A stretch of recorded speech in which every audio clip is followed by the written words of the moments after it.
खाऊंगा नहीं आपके सामने, पहले मजाक कर रहे हो आप हर दिन। शांत।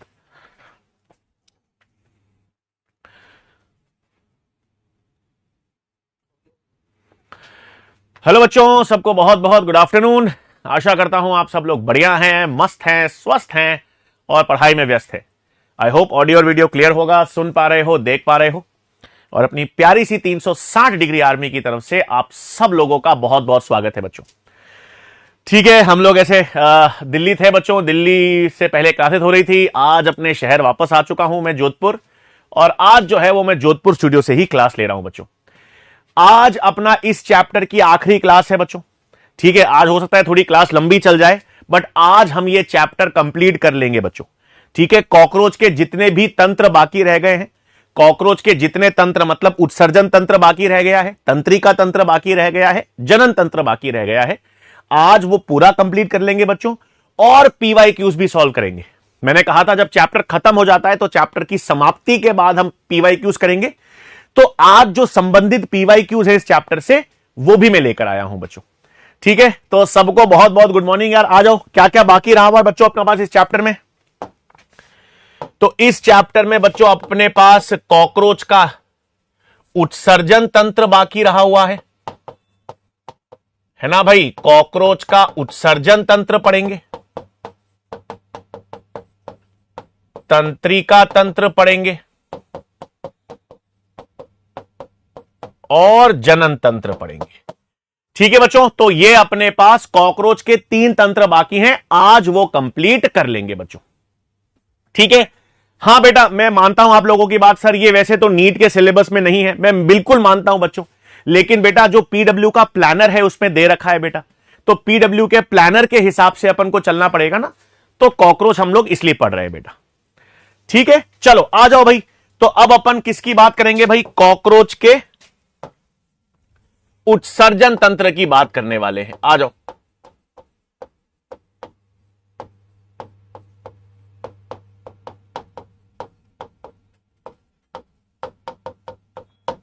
ठीक है बच्चों, तो अब हम किसकी बात करने वाले हैं? कॉकरोच के उत्सर्जन तंत्र की। अब जरा कमेंट करके बताओ, ये अपन ने पढ़ा था बच्चों, मुख्य उत्सर्जी अंग क्या होते हैं? जब हम कॉकरोच की बात करते हैं तो कॉकरोच में मुख्य उत्सर्जी अंग क्या थे बच्चों? याद करो, कमेंट करके बताओ। कॉकरोच में मुख्य उत्सर्जी अंग क्या था?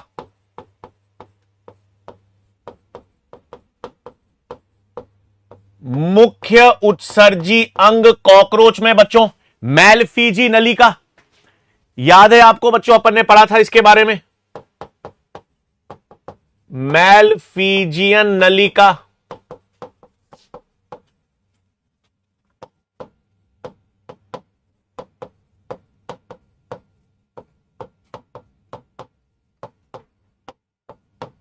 तो अपने पास कॉकरोच का मुख्य उत्सर्जी अंग, कॉकरोच के मुख्य उत्सर्जी अंग को हम क्या कहते हैं बच्चों? मैलफीजियन नलिका। अब जरा कमेंट करके बताओ, ये कहां पे पढ़ा था अपन ने सर? मैलफीजियन नलिका हमने पढ़ी थी सर मध्यांत्र और पश्चांत्र, मध्यांत्र और पश्चांत्र की संधि पर थी, 100 से 150 की संख्या में थी और पीले रंग की थी। याद आया बच्चों? ये लक्षण अपन ने देखे थे। कहां पर उपस्थित थे बच्चों? ये मध्य आंत्र, मध्यांत्र एवं पश्च आंत्र की संधि पर। याद आया? और 100 से 150 की संख्या में पीले रंग की नलिकाएं। यह अपन ने पढ़ा था बच्चों, याद करो। जब अपन ने कॉकरोच का पाचन तंत्र पढ़ा था, यह लिखा था। बिल्कुल सही बच्चों।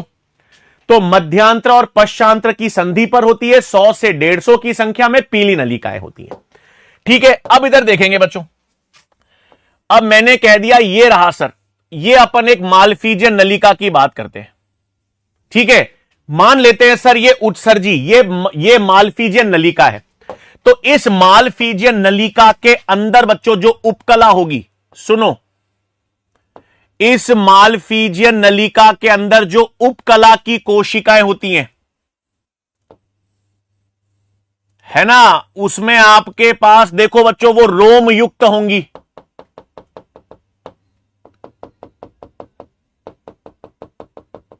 ये देखो बच्चों, ये मालफीजियन नलिका मैंने बनाई है। अब ये मालफीजियन नलिका के अंदर जो उपकला है, मालफीजियन नलिका के अंदर जो उपकला है वो ग्रंथिल और रोम युक्त उपकला होती है। ग्रंथिल और रोम युक्त उपकला है। तो आपको ध्यान में रखना है, प्रत्येक नलिका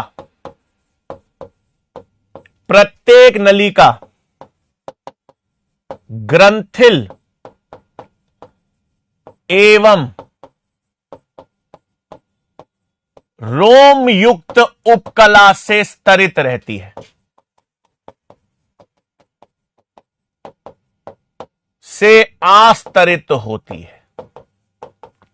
समझ गए बच्चों? देखो ये मालफीजियन नलिका मैंने बताई, ये मैंने मालफीजियन नलिका बनाई बच्चों, और फिर मैंने आपसे कहा इसके अंदर जो उपकला होती है बच्चों वो ग्रंथिल उपकला है। इसके अंदर ग्रंथिल उपकला है और रोम युक्त है। इसके अंदर ग्रंथिल उपकला होती है जो रोम युक्त होती है। तो ये रोम युक्त ग्रंथिल उपकला से आस्तरित होती है बेटा, ठीक है ना? तो ये आपको ध्यान में रखना है। फिर नेक्स्ट पॉइंट क्या है बच्चों? अब ये अपशिष्ट पदार्थों का अवशोषण करेगी। अब नेक्स्ट पॉइंट क्या करेंगी बच्चों? ये जो नलिकाएं हैं ना, अपशिष्ट पदार्थ का अवशोषण करेंगी। ये नलिकाएं सारे वेस्ट पदार्थ, अपशिष्ट पदार्थों का अवशोषण करेंगी और उसको यूरिक अम्ल में परिवर्तित करेंगी, और उसको किसमें? यूरिक अम्ल में परिवर्तित कर देगी बच्चों। तो कॉकरोच किसका उत्सर्जन करता है? यूरिक अम्ल का। कॉकरोच किसका उत्सर्जन करता है बच्चों? यूरिक अम्ल का उत्सर्जन करता है। तो नेक्स्ट पॉइंट क्या हो गया भाई? नेक्स्ट पॉइंट होगा बच्चों, यहां नलिकाएं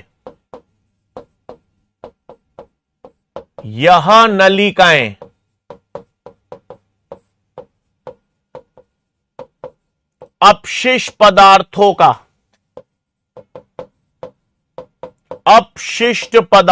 का अवशोषण करती है तथा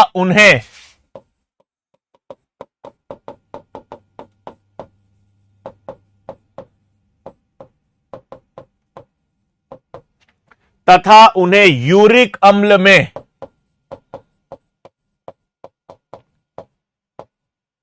परिवर्तित करती है ना बच्चों? मतलब कॉकरोच किसका उत्सर्जन करता है बच्चों? कॉकरोच यूरिक अम्ल का उत्सर्जन करता है।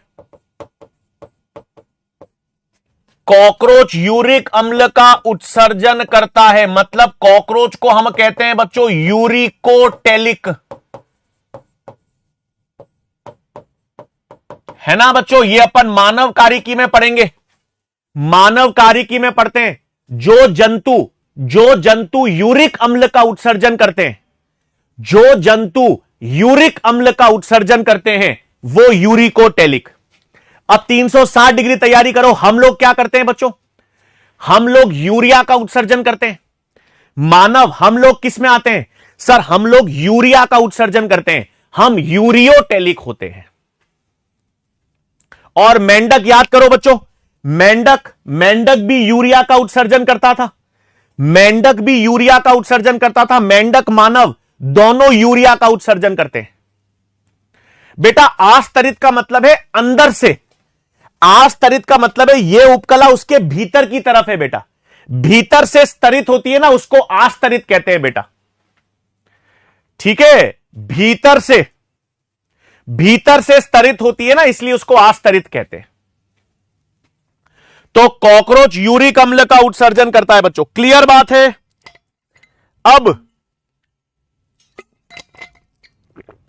अब देखो बच्चों, अब नेक्स्ट पॉइंट।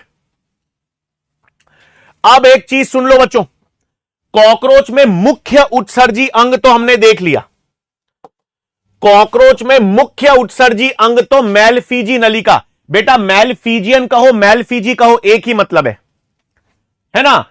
अब इसके अलावा सहयोगी इसके अलावा सहायक उत्सर्जन, सुभाष यादव जी सेम होता है बेटा, मैलफीजियन कहो मैलफीजी कहो, एक ही मतलब है बेटा, एक ही मतलब है बेटा। अब आता है बच्चों सहायक उत्सर्जी अंग।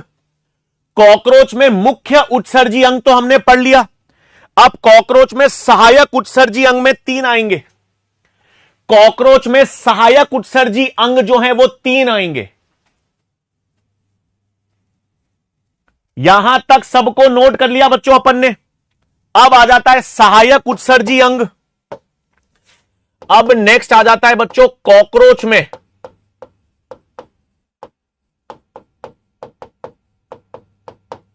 सहायक उत्सर्जी अंग।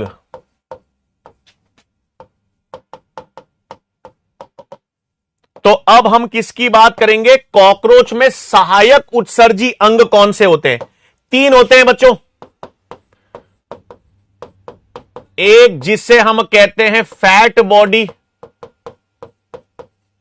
या वसा पिंड, दूसरी होती है बच्चों नेफ्रोसाइट्स,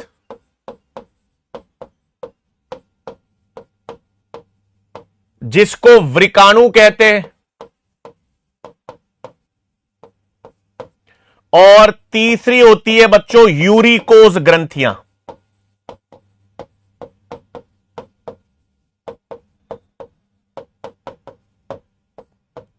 यूरिकोज ग्रंथियां।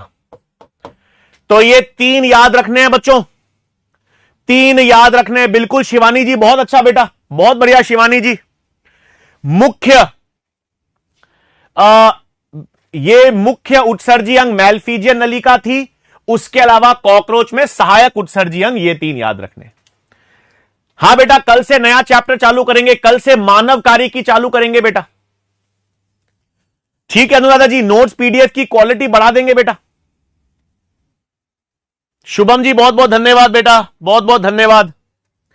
अब आ जाओ बच्चों, अब हम उत्सर्जन तंत्र के बाद अब कॉकरोच का तंत्रिका तंत्र फटाफट करेंगे यार। वैसे तो ये कॉकरोच सिलेबस में है नहीं बेटा, इसलिए फटाफट करेंगे, फटाफट कर लेंगे अपन। तो कॉकरोच का उत्सर्जन तंत्र हमने देख लिया बच्चों। अब अपन कॉकरोच में तंत्रिका तंत्र की बात करेंगे। अब कॉकरोच के तंत्रिका तंत्र की बात करेंगे बेटा। ठीक है, आ जाओ। अब नेक्स्ट क्या आ जाएगा बच्चों अपने पास? अब कॉकरोच का तंत्रिका तंत्र।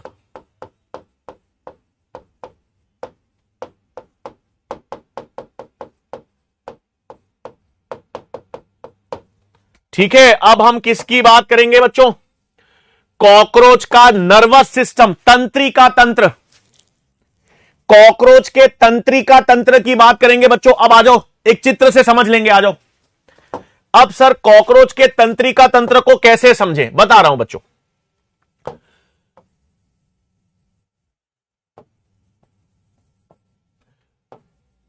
ठीक है, अब देखना बच्चों, कॉकरोच के तंत्रिका तंत्र में कैसे समझेंगे। कॉकरोच के तंत्रिका तंत्र को कैसे समझोगे, आओ।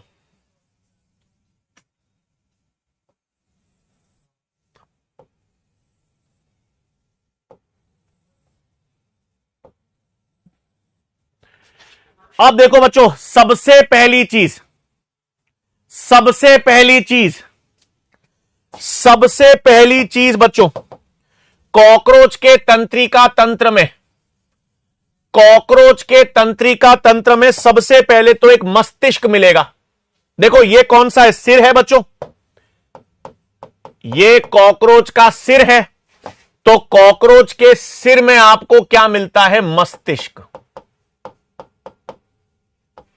तो कॉकरोच के तंत्रिका तंत्र में एक तो होगा मस्तिष्क। ठीक है, मस्तिष्क को एक और नाम से जानते हैं बच्चों, अधिग्रसिका गुच्छिका।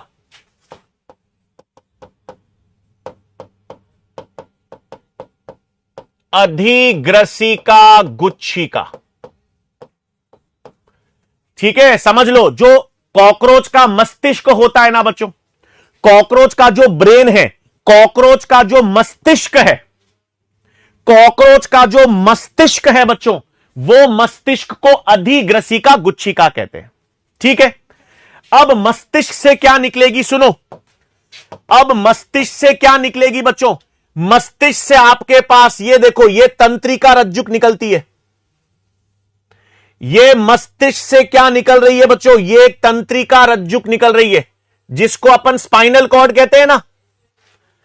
ये हमारे अंदर भी तंत्रिका रज्जुक होती है बच्चों, हमारे अंदर भी तंत्रिका रज्जुक होती है, लेकिन वो पीछे होती है। हमारी जो तंत्रिका रज्जुक होती है वो एक होती है।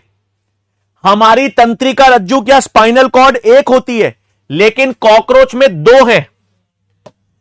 कॉकरोच में दो तंत्रिका रज्जुक होती है बच्चों। कॉकरोच के अंदर सुनो, ये कॉकरोच के अंदर दो तंत्रिका रज्जुक होती हैं, और ये उसके नीचे अधर्य होती है बच्चों, अधर्य भाग में होती है। समझ गए? हमारे तंत्रिका रज्जुक एक होती है बच्चों, हमारे अंदर तंत्रिका रज्जुक एक होती है और वो पीछे पृष्ठीय होती है। कॉकरोच में दो होती हैं और आगे की ओर होती है अधर्य। तो पहला पॉइंट कॉकरोच के तंत्रिका तंत्र में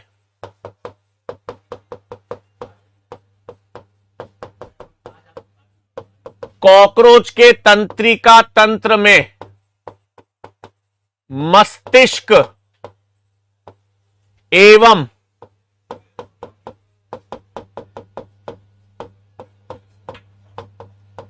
दो तंत्रिका रज्जुक उपस्थित होती है।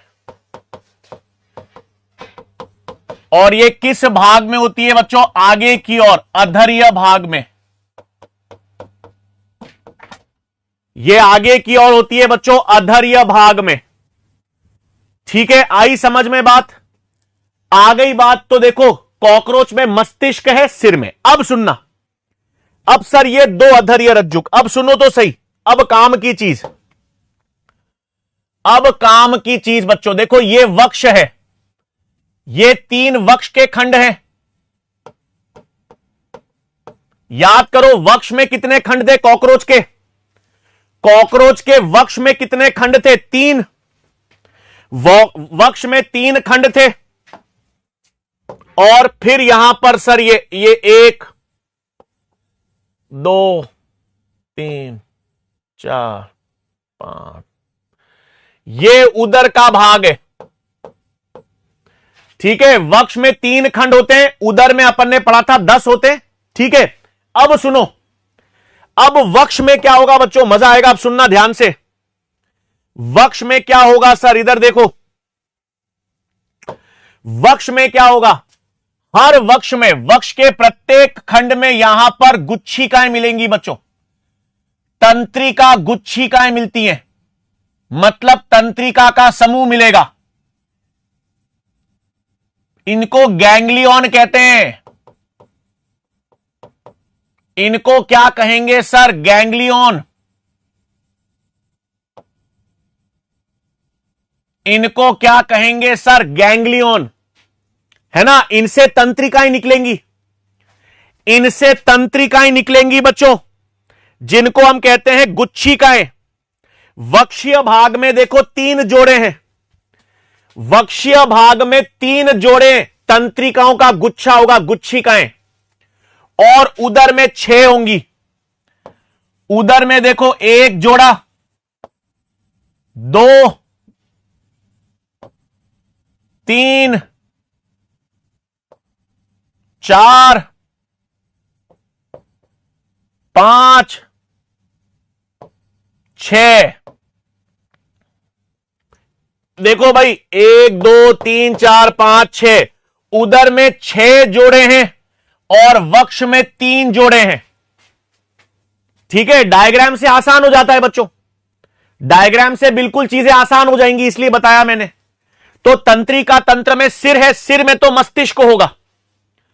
कॉकरोच के तंत्रिका तंत्र में सिर में तो मस्तिष्क होगा, और 2 अधर्य तंत्रिका रज्जुक होंगी, और इनसे तंत्रिकाएं निकलेंगी। इनसे तंत्रिकाओं का गुच्छा निकलेगा, जिसको गुच्छिकाएं कहेंगे। तो वक्ष में कितनी होंगी बच्चों? वक्ष में 3 जोड़े गुच्छिकाएं के हैं और उदर में 6 जोड़े गुच्छिकाओं के होते हैं। और ये गुच्छिकाएं शरीर के अलग अलग अंग में चली जाएंगी। आ गई बात सबको समझ में? हां बेटा, डायग्राम से चीजें आसान हो जाएंगी और क्या है, आसान हो जाएंगी। तो नेक्स्ट पॉइंट क्या हो रहा है बच्चों, देखो तंत्रिका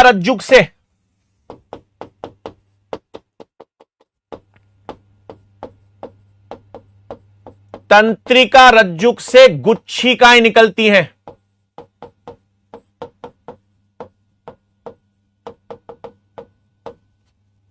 गुच्छिकाएं निकलती हैं, ठीक है। वक्ष के भाग में, वक्ष भाग में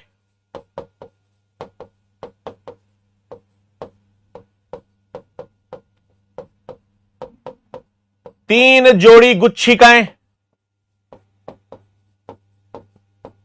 तथा उदर भाग में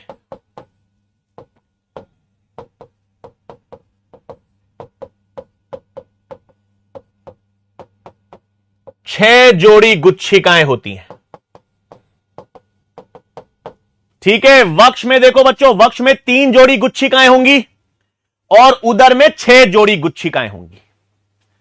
अब मुझे बताओ बच्चों, एक चीज सुनना, अब मेरी बात सुनना। अगर अपन कॉकरोच का सिर काट दे, यह एनसीईआरटी का पुराना पॉइंट था सर, कॉकरोच का अगर सिर काट दो तो भी वो 1 हफ्ते तक जीवित रहता है, ठीक है। अगर आप कॉकरोच का सिर काट दो बच्चों, कॉकरोच का सिर काट दो तो भी वो 1 हफ्ते जीवित रहता है। क्यों?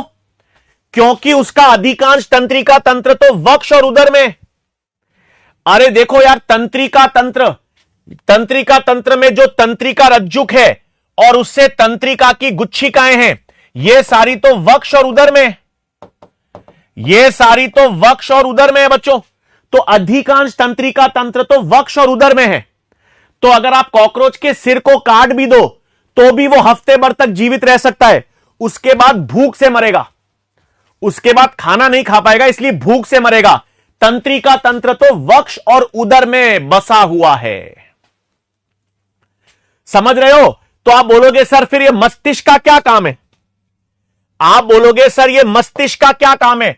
अरे बच्चों, मस्तिष्क से जो तंत्रिकाएं निकलेंगी ना, मस्तिष्क से जो तंत्रिकाएं निकलेंगी वो एक तो नेत्रों को सप्लाई करेंगी, संयुक्त नेत्रों को, और श्रृंगिकाएं एंटीने को, है ना। सिर में क्या होते हैं कॉकरोच के सिर में श्रृंगिकाएं एंटीने हैं, कॉकरोच के सिर में श्रृंगिकाएं एंटीने हैं और नेत्र हैं। तो मस्तिष्क से जो गुच्छिकाएं निकलेंगी, मस्तिष्क से जो तंत्रिकाएं निकलेंगी वो नेत्रों पे जाएंगी और श्रृंगिकाएं पे जाएंगी। बस सिंपल सी चीज है बच्चों, सिंपल सी चीज है। अगर ये डायग्राम समझ आ गया तो लक्षण समझ आ गए। तो कॉकरोच के तंत्रिका तंत्र में ब्रेन, मस्तिष्क हो गया बच्चों, और 2 तंत्रिका रज्जुक हैं। 2 तंत्रिका रज्जुक किस भाग में है? अधरीय भाग में है। फिर तंत्रिका रज्जुकों से क्या निकलेंगी? तंत्रिकाओं का गुच्छा निकलेगा, गैंग्लियन गुच्छिकाएं निकलेंगी। वक्ष भाग में 3 जोड़े होंगे और उदरीय भाग में 6 जोड़े होंगे। बताओ, क्लियर बात है बच्चों?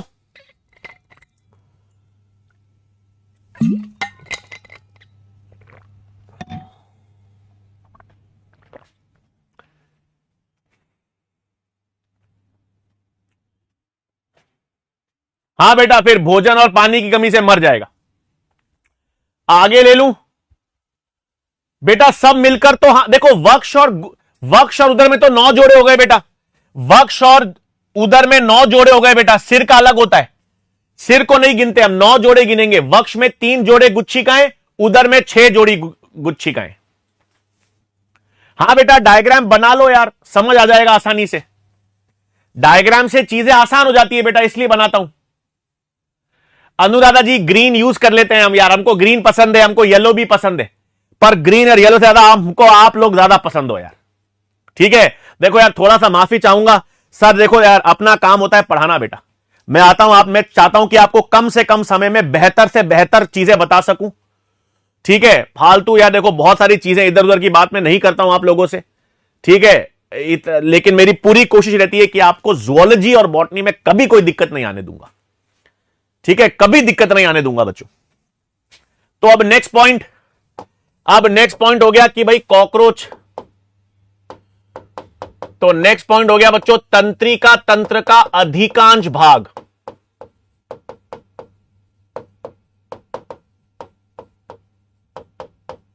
ठीक है, तंत्रिका तंत्र का अधिकांश भाग वक्ष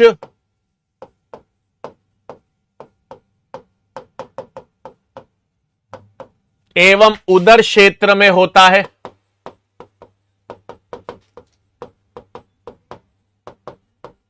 इस कारण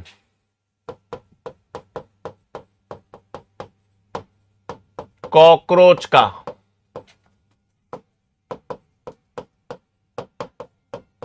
सिर काट देने पर भी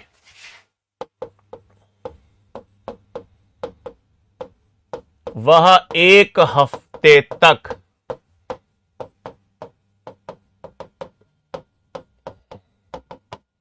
जीवित रह सकता है। क्लियर बात है भाई, ठीक है। फिर अपने पास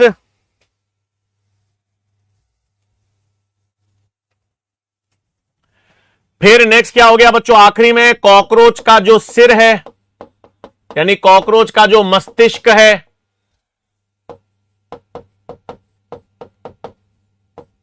कॉकरोच का मस्तिष्क क्या कहते हैं बच्चों, कॉकरोच के मस्तिष्क को अधिग्रसिका गुच्छिका,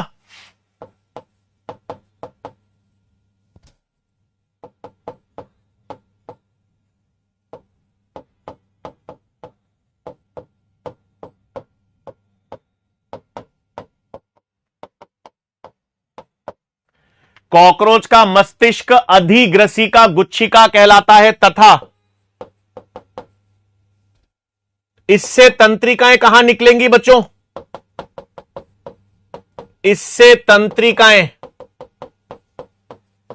नेत्रों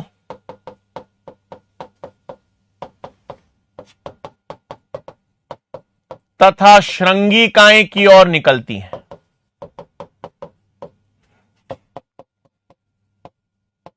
यही देखा था अपन ने बच्चों, है ना, मस्तिष्क से जो तंत्रिकाएं निकलेंगी, कॉकरोच के मस्तिष्क से जो तंत्रिकाएं निकलेंगी, कॉकरोच के मस्तिष्क से तंत्रिकाएं नेत्रों की ओर जाएंगी और श्रृंगिकाएं की ओर जाएंगी। अरे जतिन जी चलो बहुत अच्छा बेटा, तो ये क्लियर बच्चों, ये अपने पास कॉकरोच का तंत्रिका तंत्र हो गया, ये अपने पास कॉकरोच का तंत्रिका तंत्र हो गया बेटा। अब कॉकरोच में संवेदी अंग क्या क्या होंगे,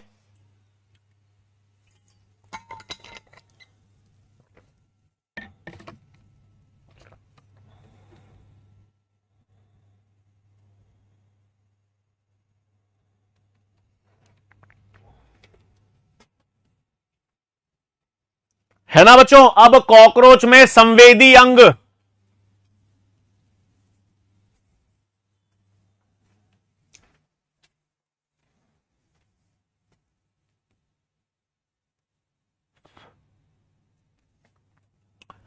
ठीक है, अब कॉकरोच में बच्चों संवेदी अंग, oh will talk in English यार, Vishwakarma ji there is no problem, will talk in English once we are done with the chapter, we'll talk in English. I have no problem whatsoever in talking in English. I'm very comfortable in the language.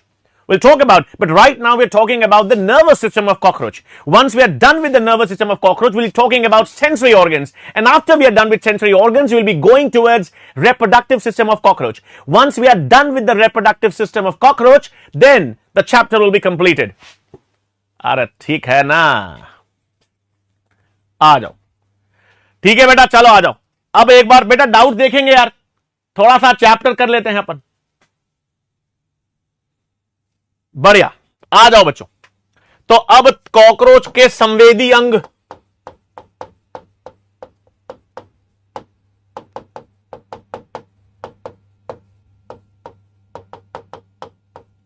ठीक है, cockroach में संवेदी अंग क्या क्या होंगे भाई, तो संवेदी अंग में देखो यार, अपन को पता है कॉकरोच के अंदर एंटीने होते हैं, श्रृंगिकाएं, है ना, वातावरण की दशाएं, वातावरण में भोजन कहां है, वातावरण कैसा है, ये काम। फिर संयुक्त नेत्र,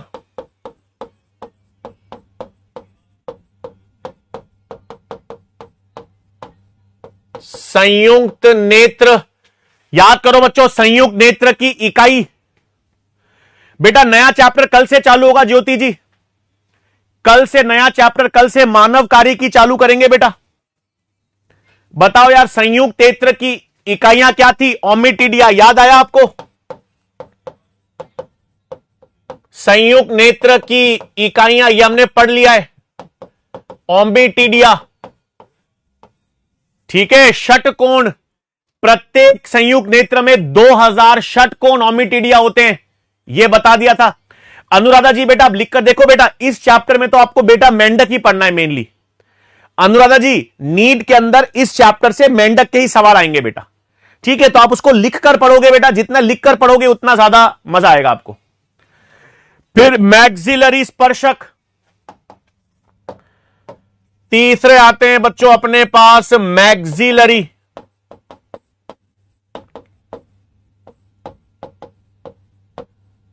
मैक्सिलरी स्पर्शक, और चौथा लेबियल स्पर्शक।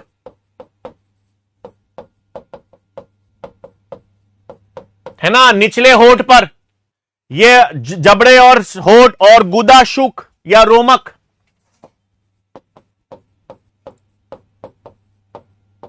गुदा शुक या रोमक,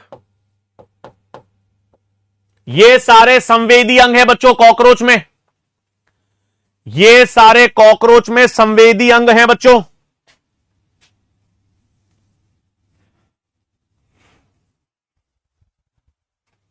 ये सबको क्लियर है? यहां तक सबको क्लियर है?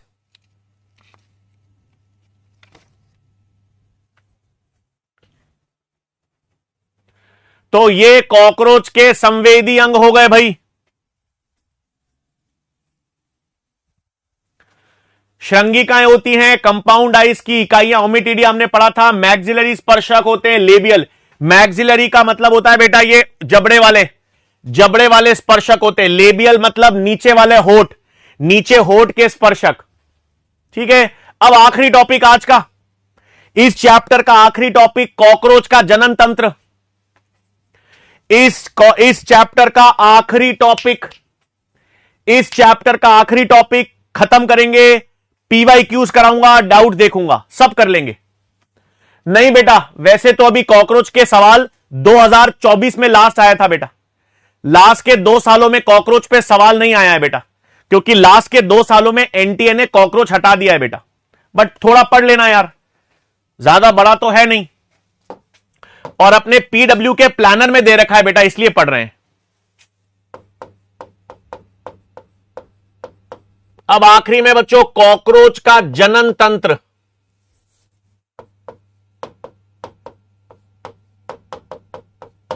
ठीक है, कॉकरोच का जनन तंत्र। ठीक है, अब कॉकरोच क्या होता है बच्चों? नर और मादा अलग अलग होते हैं, मतलब कॉकरोच क्या है? द्विलिंगी। अरे भाई कॉकरोच द्विलिंगी होता है ना।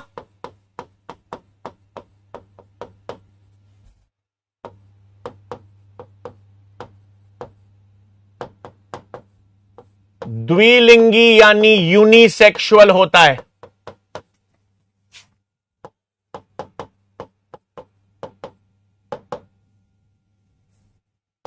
ठीक है, अब इसमें अपन सबसे पहले नर जनन तंत्र पढ़ेंगे।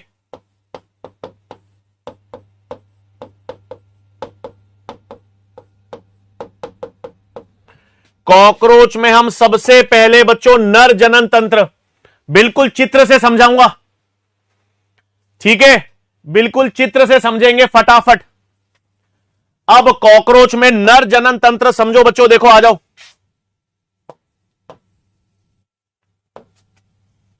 ठीक है ना, अब देखो यार, नर जनन तंत्र में सबसे पहले कॉकरोच में बच्चों एक जोड़े वृषण होंगे। सबसे पहला लक्षण, सर कॉकरोच में प्राथमिक लैंगिक अंग, ये एक जोड़े वृषण होंगे बच्चों। कॉकरोच के अंदर नर जनन तंत्र की बात हो रही है, तो सर नर जनन तंत्र में एक जोड़े वृषण है। ठीक है, ये अपने पास एक जोड़े वृषण हो गए बच्चों। और ये कहां पर होते हैं सुनो, ये उदर क्षेत्र के चौथे, पांचवें और छठे खंड में उदर होता है बच्चों कॉकरोच का। ठीक है, कॉकरोच का जो उदर है, उदर के चौथे, पांचवें और छठे खंड में वृषण होंगे। ठीक है, एक जोड़े कॉकरोच में वृषण। अब वृषण से क्या निकलेगी? अब वृषण से क्या निकलेगी बच्चों? वृषण से निकलेगी आपके पास शुक्रवाहिनी। अब देखो यार, वृषण से क्या निकलेगी? सर वृषण से निकलेगी वृषण नली, वृषण वाहिनी, शुक्रवाहिनी।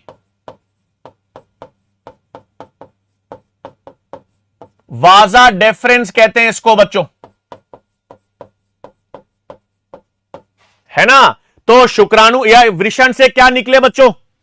वृषण से निकली शुक्रवाहिनी। अब ये शुक्रवाहिनी बच्चों, ये शुक्रवाहिनी प्रवेश करेगी नलिका के गुच्छे में। ठीक है, ये जो है ना, सुनना,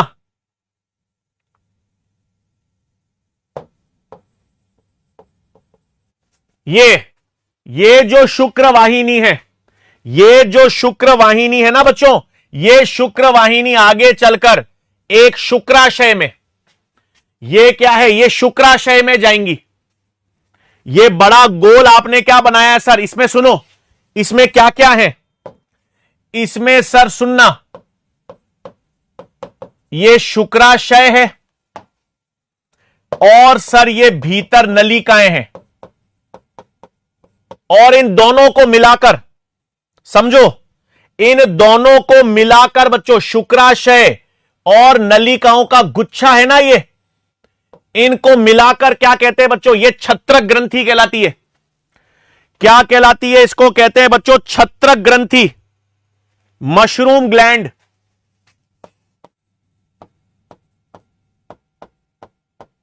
ये मशरूम ग्लैंड छत्रक ग्रंथि कहलाती है। तो देखो यार, ये क्या हुआ सर? ये शुक्रवाहिनी थी, ये शुक्रवाहिनी निकली, ये शुक्रवाहिनी निकली और ये किसमें खुल रही है?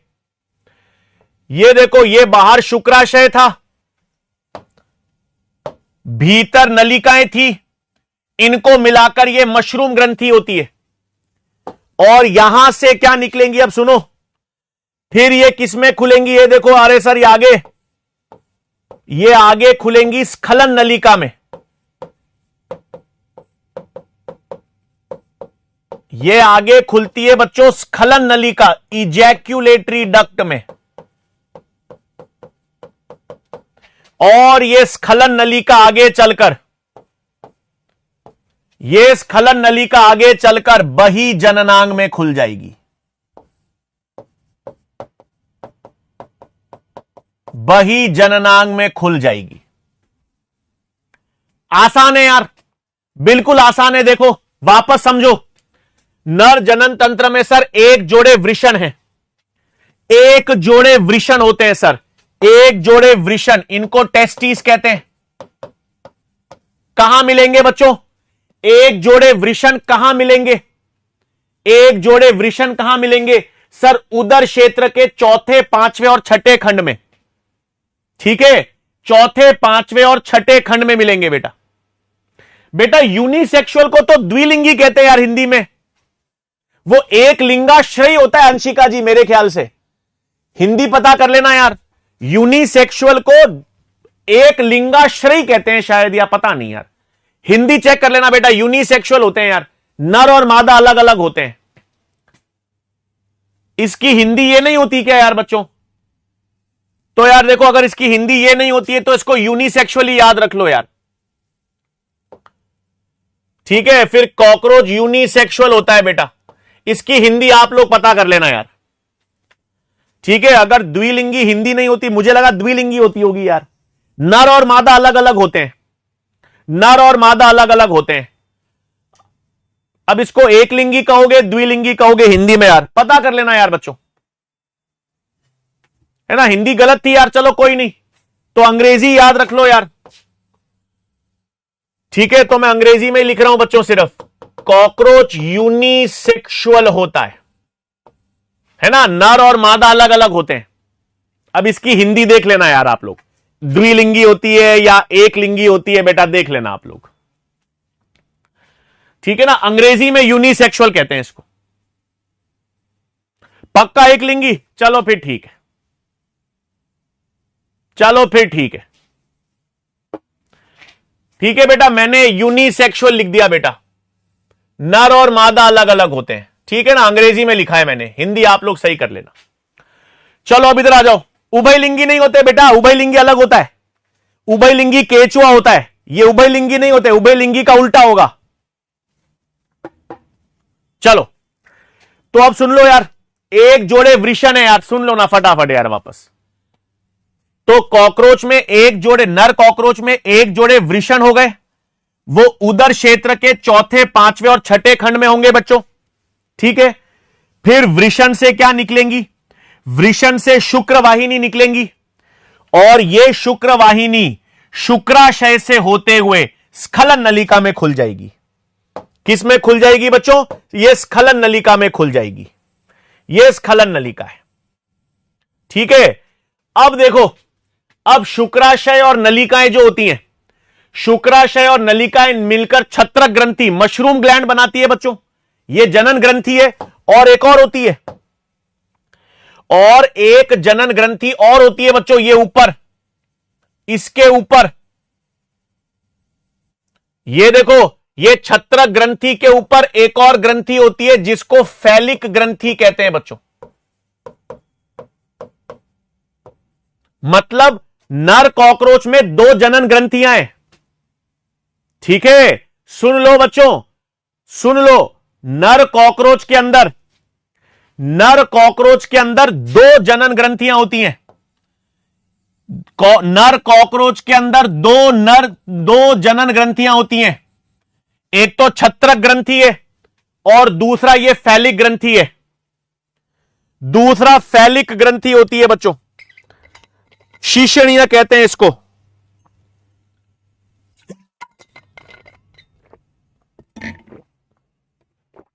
अब पॉइंट लिख लेते हैं, आ जाओ, अब पॉइंट लिख लेते हैं। नर जनन तंत्र में पहला पॉइंट,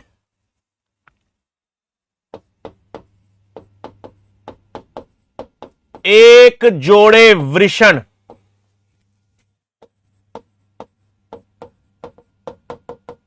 उदर क्षेत्र के चौथे से छठे खंड में पाए जाते हैं।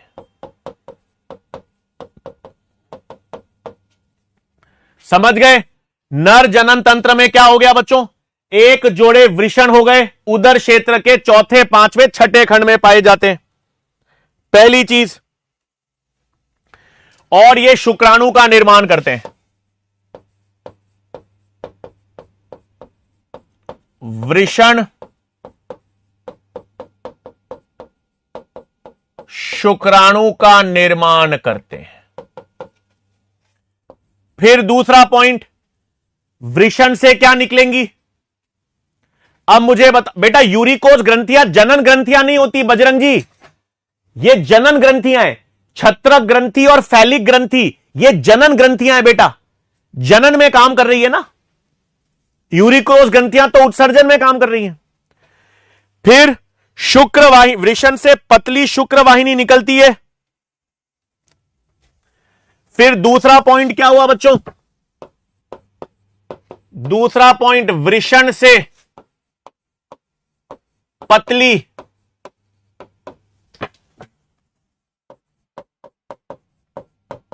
शुक्रवाहिनी निकलती है।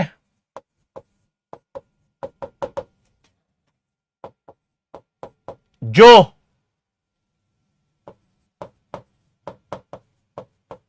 शुक्राशय से होते हुए जो शुक्राशय से होते हुए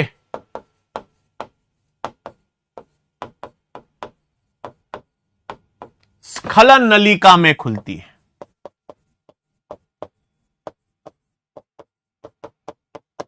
सही बात है, सही बात है। तो वृषण से क्या निकली बच्चों? वृषण से देखो, वृषण से पतली शुक्र वाहिनी निकली। यह शुक्र वाहिनी शुक्राशय से होते हुए स्खलन नलिका में खुल जाती है। सही बात है। और यह स्खलन नलिका, सुनना, यह स्खलन नलिका यहां पर होता है बच्चों एक नर जनन छिद्र।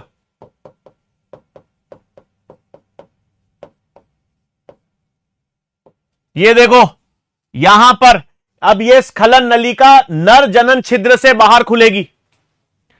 यह स्खलन नलिका, हां बेटा दिलकेश जी बिल्कुल सही, स्खलन नलिका को इजैक्युलेटरी डक्ट कहते हैं।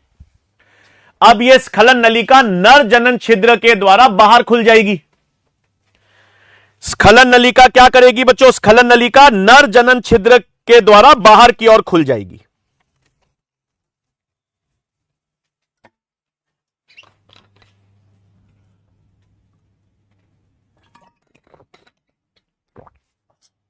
हां अनुराधा जी बेटा, पीडीएफ की क्वालिटी सही करवा दूंगा बेटा मैं। हां बजरंग जी बिल्कुल सही बेटा, लेकिन वो प्रमुख जनन ग्रंथि नहीं है बेटा।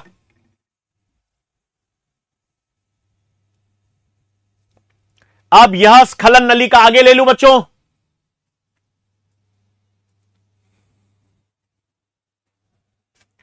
अब यह स्खलन नलिका, बेटा पोल एक साथ कराऊंगा, चैप्टर खत्म होते ही बहुत सारे सवाल लाया हूं, एक साथ करेंगे PYQs। हाँ पानी बहुत पीते हैं यार, बोलते भी तो बहुत ज्यादा है, चीखते रहते हैं यार। देखो पानी, जल ही जीवन है। आप लोगों को भी अपने जीवन बेटा हर दिन 3 से 4 लीटर पानी पीना चाहिए। जितना पानी पियोगे शरीर बेहतर रहेगा यार। 3 से 4 लीटर पानी रोज का पीना चाहिए। आ जाओ अब, तो नेक्स्ट पॉइंट, नेक्स्ट पॉइंट क्या हो गया बच्चों? नेक्स्ट पॉइंट, यह स्खलन नलिका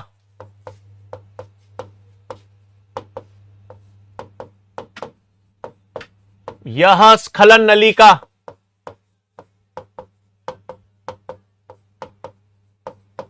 नर जनन छिद्र के द्वारा बाहर की ओर खुलती है।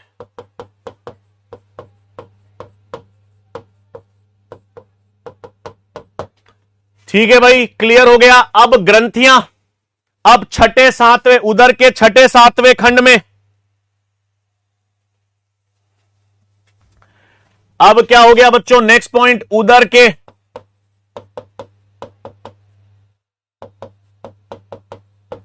छठे सातवें खंड में शुक्राशय एवं नलिकाएं मिलकर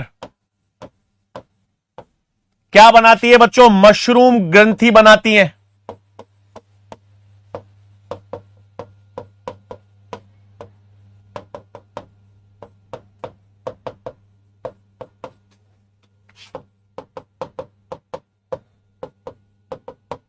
है ना? तो जो शुक्राशय था, शुक्राशय और नलिकाएं, शुक्राशय और नलिकाएं मिलकर छत्रक ग्रंथि बनाती है छठे सातवें खंड में। और इसके ऊपर कौन सी ग्रंथि होगी? इस छत्रक ग्रंथि के ऊपर कौन सी होगी बच्चों? फैलिक ग्रंथि। इधर देखो, यह छत्रक ग्रंथि थी सर, शुक्राशय और नलिकाएं मिलकर छत्रक ग्रंथि बना रही हैं। छत्रक ग्रंथि के ऊपर की ओर, छत्रक ग्रंथि के ऊपर की ओर फैलिक ग्रंथि होती है। तो नेक्स्ट पॉइंट,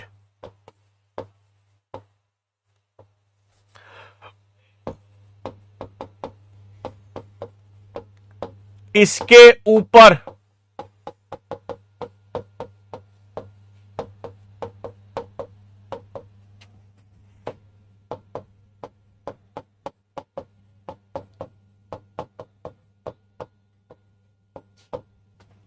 इसके ऊपर फैलिक या कॉन्ग्लोबेट ग्रंथि पाई जाती है।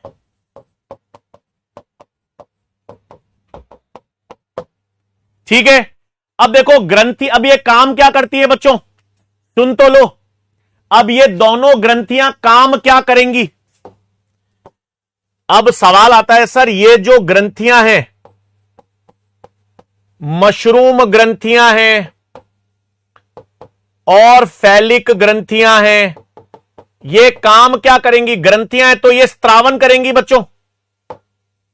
अगर ये ग्रंथियां हैं तो ये स्त्रावन करेंगी ना।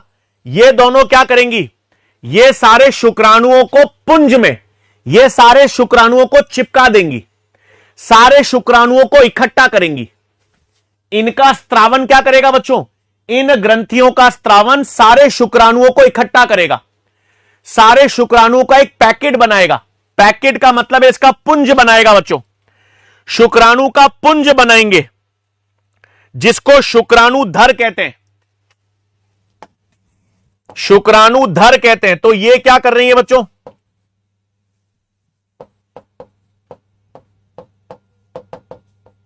यह ग्रंथियां शुक्राणुओं का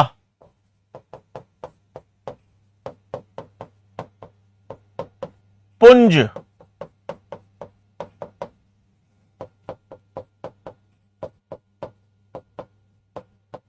निर्मित करती हैं, जिसे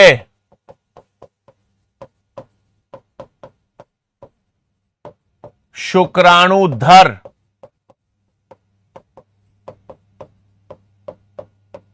स्पर्मेटोफोर्स कहते हैं। समझ गए, सारे शुक्राणुओं को इकट्ठा कर देते हैं बच्चों, सारे शुक्राणुओं को एक साथ इकट्ठा कर लेते हैं। तो मशरूम ग्रंथि देखो, दो जनन ग्रंथियां हैं। नर के अंदर ये क्या है सर, ये नर जनन ग्रंथियां हैं।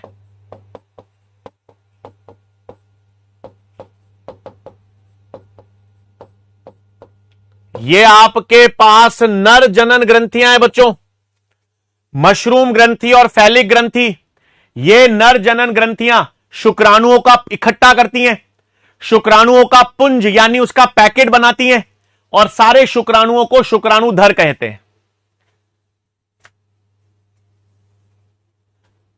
उदर बेटा, उदर, उदर मतलब एब्डमन, उदर मतलब कॉकरोच का एब्डमन, और इसके ऊपर मतलब मशरूम ग्रंथि के ऊपर फैलिक ग्रंथि है बेटा। मशरूम ग्रंथि के ऊपर फैलिक ग्रंथि होगी ना। यहां तक क्लियर बच्चों।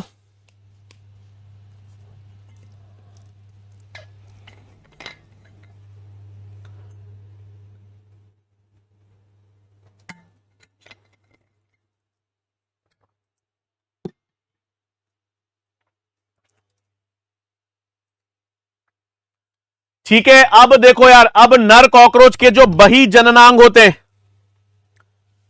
अब नर कॉकरोच के जो बही जननांग होंगे बच्चों,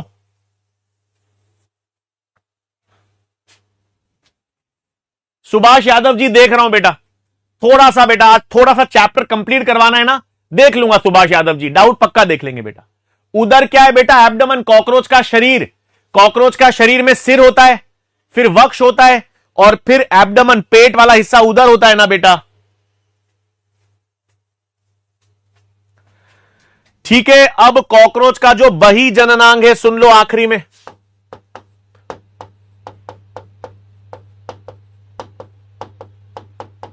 जो बही जननांग होते हैं कॉकरोच के,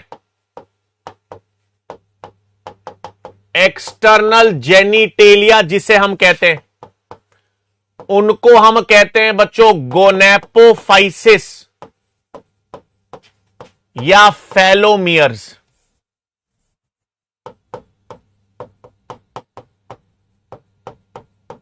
ठीक है ना, गोनेपोफाइसिस। तो कॉकरोच का जो बही जननांग होता है बच्चों, कॉकरोच के जो बही जननांग है, ये बही जननांग क्या करते हैं, ये बही जननांग शुक्राणुओं को मादा कॉकरोच में स्थानांतरित करते हैं। कॉकरोच का जो बही जननांग है ना बच्चों, ये बही जननांग जो है वो बही जननांग शुक्राणुओं को मादा कॉकरोच में स्थानांतरित करते हैं। ये काइटिन से बने होते हैं बच्चों, ये याद रखना, काइटिन से बने हुए, काइटिन युक्त असममित संरचनाएं होती हैं।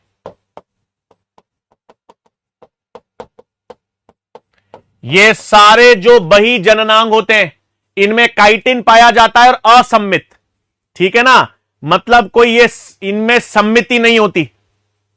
बस बेटा मादा कॉकरोच बाकी है मोनिका जी, नर कॉकरोच हो गया बेटा, मादा कॉकरोच बाकी है बेटा। बस मादा कॉकरोच का जनन तंत्र, तो कॉकरोच के बही जननांग को हम गोनेपोफाइसिस कहते हैं बेटा। अब बस आखिरी में मादा जनन तंत्र रह गया बच्चों।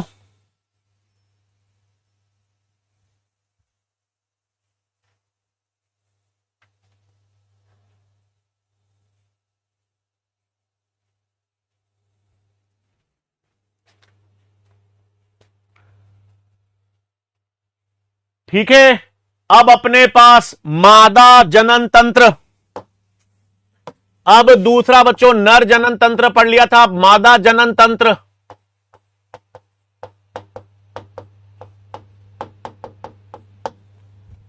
अब कॉकरोच में आखिरी बच्चों, अब मादा कॉकरोच का मादा जनन तंत्र। असममित का मतलब बेटा इसमें कोई सिमेट्री नहीं होती है ना, इसको आप बराबर हिस्सों में बांट नहीं सकते, इनके बही जननांगों को बराबर हिस्सों में नहीं बांट सकते, असममित होते हैं। अब मादा जनन तंत्र भी देख लो यार, आसान हो जाएगा। अब मादा जनन तंत्र में क्या मिलेगा भाई, अब मादा जनन तंत्र में सुन लो, एक जोड़े अंडाशय होंगे। अब मादा जनन तंत्र में क्या मिलेंगे बच्चों, अब मादा जनन तंत्र में ये एक जोड़े अंडाशय। बस खत्म हो रहा है बच्चों चैप्टर।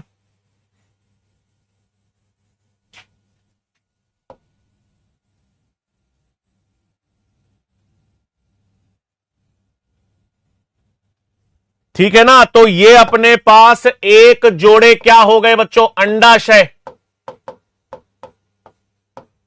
मादा कॉकरोच में। और ये कहां से कहां होते हैं बच्चों, दूसरे से लेकर छठे खंड तक, उदर क्षेत्र में दूसरे से लेकर छठे खंड तक, है ना, उदर क्षेत्र के दूसरे से छठे खंड तक अंडाशय होते हैं। अब इन अंडाशय के अंदर क्या मिलेगा सुनो, इनके अंदर अंडाशय नलिकाएं होंगी। इनके अंदर आपको क्या मिलेंगे सर,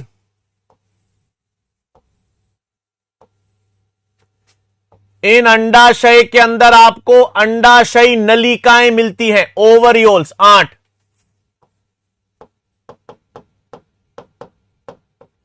अंडाशय नलिकाएं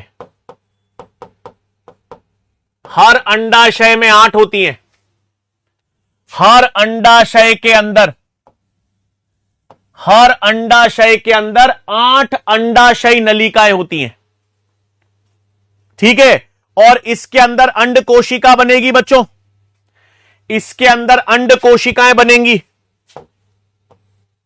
अब ये आगे चलकर मिलेंगी, ये देखो ये आगे चलकर मिलेंगी।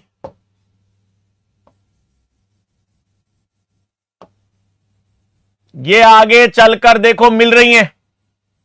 अब ये जहां पर मिल रही हैं, जहां पर ये मिलेंगी, जहां ये दोनों अंडाशय मिलेंगी वो योनि, सामान्य अंडवाहिनी कहेंगे इसको।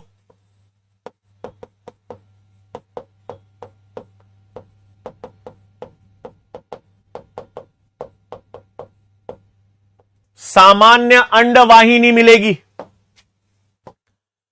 फिर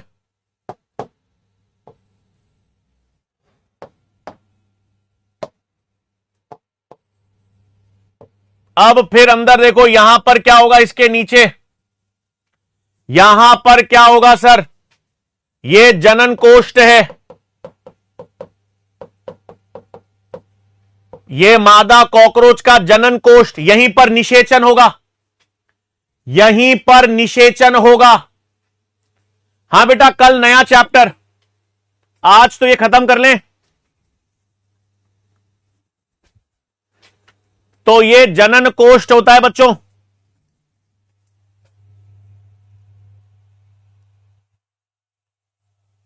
और यहां से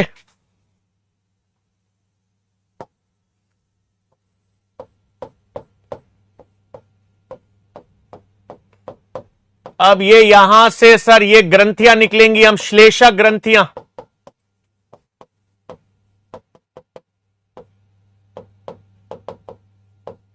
अभी अपन पढ़ेंगे। तो इधर देखो यार, सबसे पहले एक एक करके मादा जनन तंत्र की बात करें तो मादा जनन तंत्र में सबसे पहले तो एक जोड़े अंडाशय हैं।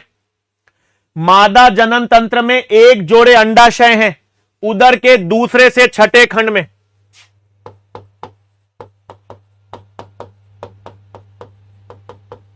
एक जोड़े अंडाशय उदर क्षेत्र के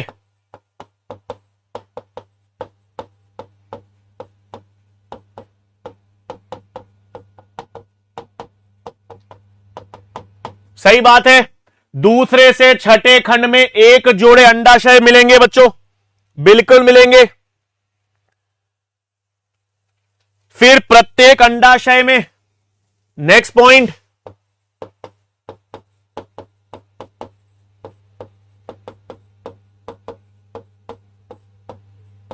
प्रत्येक अंडाशय में 8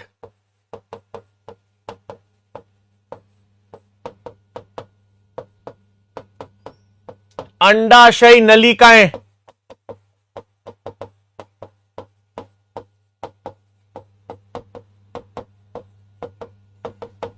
सही बात है, हर अंडाशय में 8 अंडाशय नलिकाएं होंगी, बिल्कुल होंगी।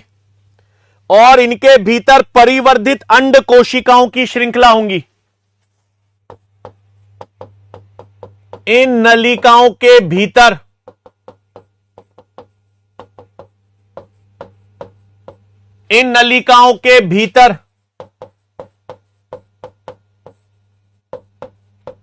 परिवर्धित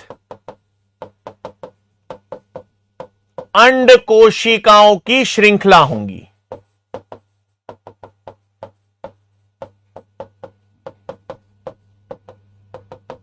है ना भाई, देखो इसके अंदर अंड कोशिकाएं मिलेंगी बच्चों। ये सब अंड कोशिकाएं हैं।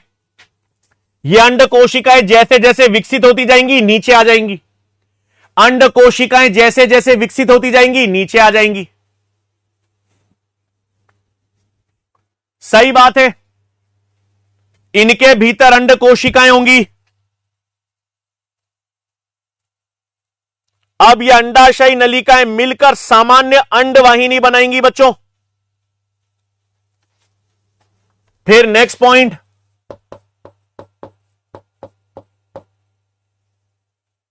यहां नलिकाएं मिलकर क्या करेंगी, सामान्य अंडवाहिनी बनाएंगी।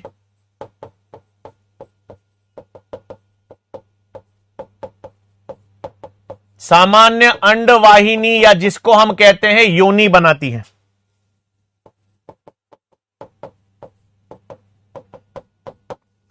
समझ गए, ये दोनों अंडाशय नलिकाएं यहां पर मिलेंगी और क्या बनाएंगी, सामान्य अंडवाहिनी बनाएंगी।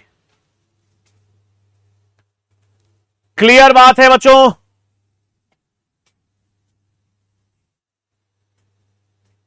अब एक इंपॉर्टेंट चीज यहां पर सुनना, अब यहां पर क्या होगा सुनो, छठे खंड में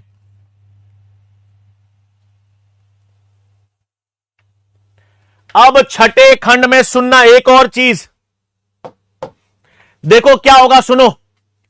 नर कॉकरोच है, नर कॉकरोच से शुक्राणु निकलेंगे, नर कॉकरोच से शुक्राणु निकलेंगे और वो मादा कॉकरोच के योनि से अंदर आएंगे। अरे यार, नर कॉकरोच के शुक्राणु जो है बेटा, परिवर्धित का मतलब डेवलपिंग। सबसे ज्यादा डेवलप अंड कोशिका नीचे होगी, सबसे कम विकसित अंड कोशिका ऊपर होगी। तो जैसे जैसे अंड कोशिकाओं का विकास होगा, परिवर्धन होगा, वो नीचे आते जाएंगे। सबसे विकसित अंड कोशिका नीचे, सबसे कम विकसित अंड कोशिका ऊपर। इसको परिवर्धित कहते हैं, क्योंकि जो सबसे ज्यादा विकसित होगी वो नीचे आती जाएगी, जो कम विकसित होगी वो ऊपर ही रहेगी। अब सुनो, नर कॉकरोच के शुक्राणु निकलेंगे। नर कॉकरोच के शुक्राणु निकलकर मादा कॉकरोच में प्रवेश करेंगे। मादा कॉकरोच में प्रवेश करेंगे। जय सिंह कुशावा जी, बेटा कहां अपन कर लें बेटा अभी?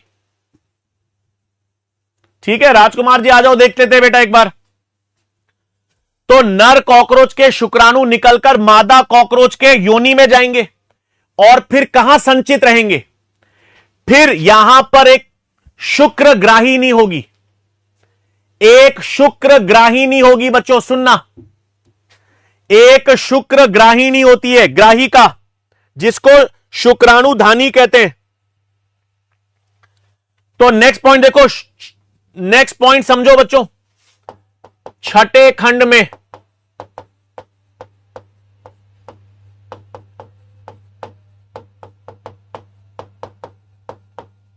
शुक्रग्राहिका या शुक्रधानी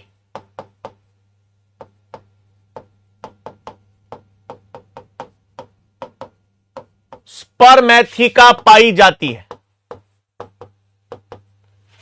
तो देखो, अब सुनो, नर कॉकरोच से जो शुक्राणु आएंगे, नर कॉकरोच से जो शुक्राणु आकर मादा में जाएंगे, वो यहां पर संचित रहेंगे। अपने यहां नहीं होते, अपने यहां मेहमान आते हैं बच्चों। अपने आप जब मेहमान आते हैं तो उनको अपन ड्राइंग रूम में बिठाते हैं। मेहमान आते हैं तो उनको ड्राइंग रूम में बिठाते हैं। तो शुक्राणु जो नर कॉकरोच से आए हैं, नर कॉकरोच से जो शुक्राणु आ रहे हैं, वो मादा कॉकरोच के शुक्रग्राहिका में संचित रह जाएंगे। छठे खंड में शुक्रग्राहिका शुक्राणु में पाई जाती है,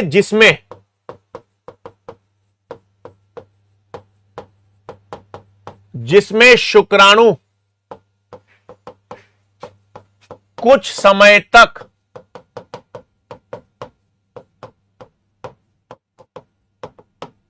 संचित रहते हैं। समझ गए? तो अपने पास देखो यार, मादा कॉकरोच थी, वापस सुनो। मादा कॉकरोच में शुक्राणु आएगा। नर कॉकरोच जब जनन मैथुन करेंगे बच्चों, नर और मादा कॉकरोच जब मैथुन करेंगे, तो नर कॉकरोच के बही जननांग शुक्राणु को मादा में भेजेंगे। मादा में वो शुक्राणु अंडवाहिनी से होते हुए कहां चले जाएंगे? ये स्पर्मैथिका में संचित रहेंगे। और फिर जनन कहां होगा बच्चों? निषेचन। अब आप बोलोगे सर निषेचन कहां होगा? निषेचन इस जनन कोष्ठक में होगा बच्चों। ये जो मादा कॉकरोच है ना, मादा कॉकरोच का ये जो जनन कोष्ठ है, इसके अंदर निषेचन होता है। निषेचन मादा कॉकरोच के भीतर होगा, आंतरिक निषेचन होता है। मेंढक में निषेचन जल में हो रहा था, बाह्य निषेचन। यहां पर कॉकरोच में निषेचन मादा के अंदर होता है।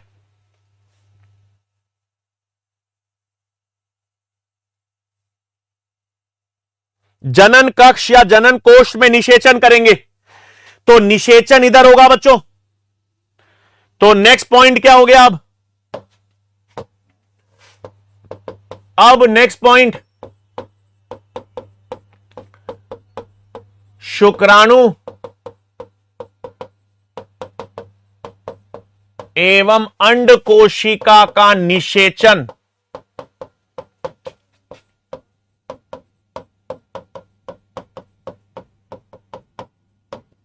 मादा कॉकरोच के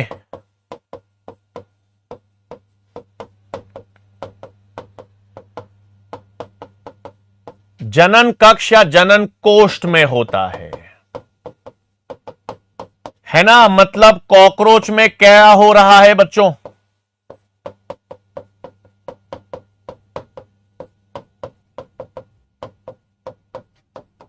आंतरिक निषेचन यानी इंटरनल फर्टिलाइजेशन।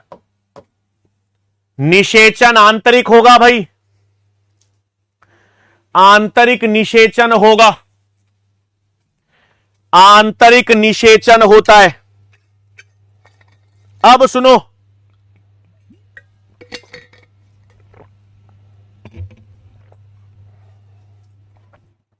अब देखो, अब सर ये लो मान लेते हैं ये निषेचन हो गया, ये अंड कोशिका का निषेचन हो गया, ठीक है। अब सुनना बच्चों, ये मान लो अंड कोशिका का निषेचन हो गया सर, ये निषेचित अंड कोशिका है, निषेचित अंडा, मतलब इस अंड कोशिका को शुक्राणु ने निषेचित कर लिया बच्चों। अब क्या होगा, अब क्या होगा बच्चों, इसके बाहर एक अंड कवच बनेगा। इसके बाहर क्या बनेगा बच्चों, ये अंड कवच बनता है। इसको ऊथिका कहते हैं। तो सर ये अंड कवच किसने बनाया, ये निषेचित अंड कोशिका थी,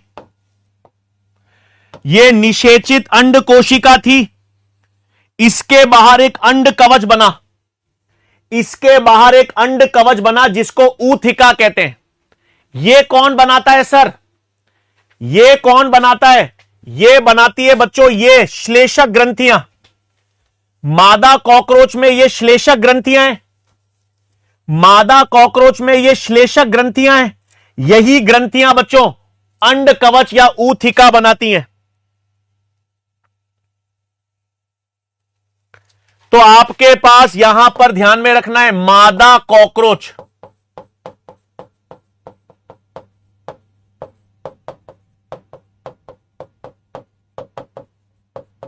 की जनन ग्रंथियां, जिनको हम ये श्लेषक ग्रंथियां कहते हैं,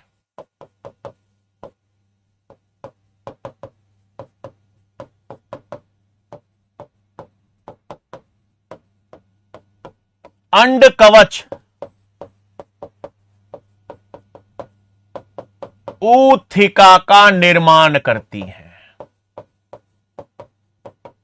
सही बात है, ये अंड कवच कौन बना रहा है बच्चों, ये निषेचित अंडे के बाहर अंड कवच, ठीक है। निषेचित अंडे के बाहर जो अंड कवच है वो मादा कॉकरोच की जनन ग्रंथियां, श्लेषक ग्रंथियां बनाती हैं, श्लेषक ग्रंथियां बना देती है।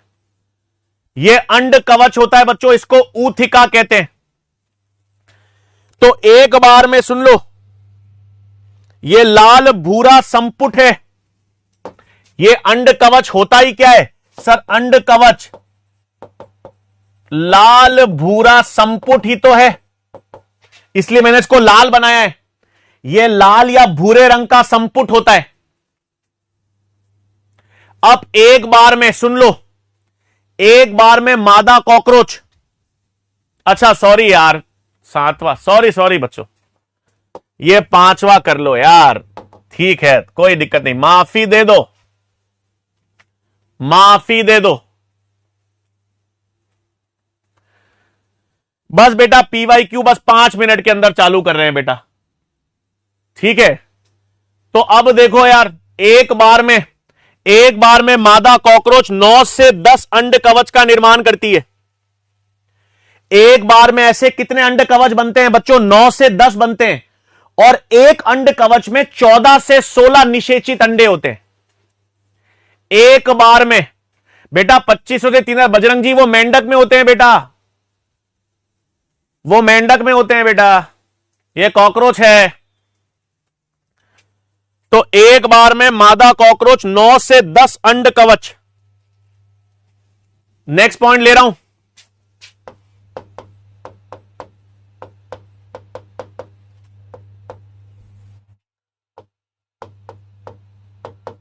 एक बार में मादा कॉकरोच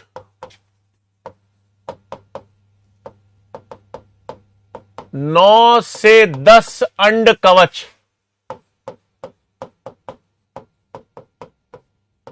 यानी ऊथिका का निर्माण करती है।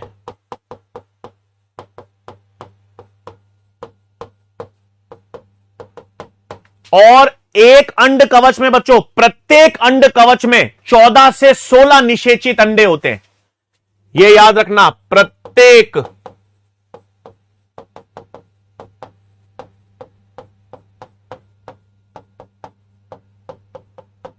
अंड कवच या ऊथिका में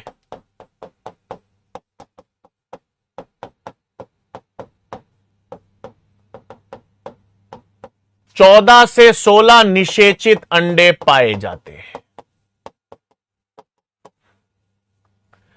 ठीक है, तो आप समझ गए 9 से 10 और हर अंड कवच में, हर अंड कवच या ऊथिका में 14 से 16 निषेचित अंडे पाए जाते हैं। क्लियर बात है। अब कॉकरोच के बच्चे को क्या कहते हैं?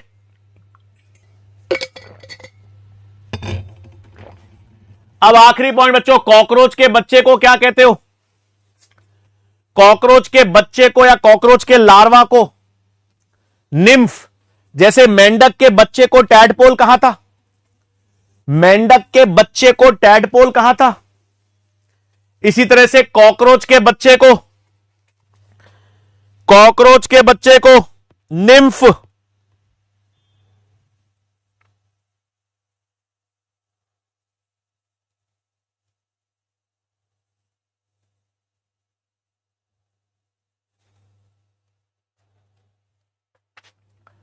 तो अब देखो यार, नेक्स्ट पॉइंट, कॉकरोच का जो लार्वा होता है,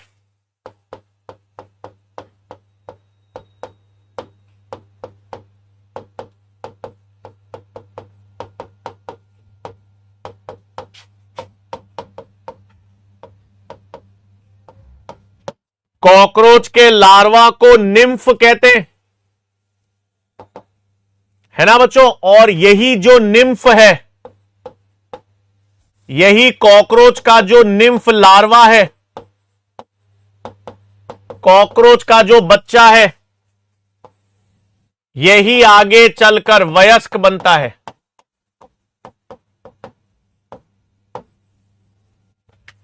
तो अब सुनो, अब ये कॉकरोच का बच्चा लार्वा, इसमें 13 बार निर्मोचन होता है बच्चों। ये 13 निर्मोचन दर्शाता है। निर्मोचन आपको पता है, देखो जैसे जैसे इसका बच्चा बड़ा होगा, जैसे जैसे इसका बच्चा बड़ा होगा, इसमें पुरानी त्वचा हटकर नई त्वचा आएगी, इसमें पुरानी त्वचा हटकर नई त्वचा आएगी, पुरानी त्वचा हटेगी नहीं आएगी, पुरानी त्वचा हटेगी फिर नहीं आएगी। इसको निर्मोचन कहते हैं। तो ये 13 बार निर्मोचन करता है। 13 बार इसकी पुरानी त्वचा हटती है और नहीं आती है, पुरानी त्वचा हटती है और नहीं आती है। ठीक है। और इसका जो परिवर्धन है बच्चों,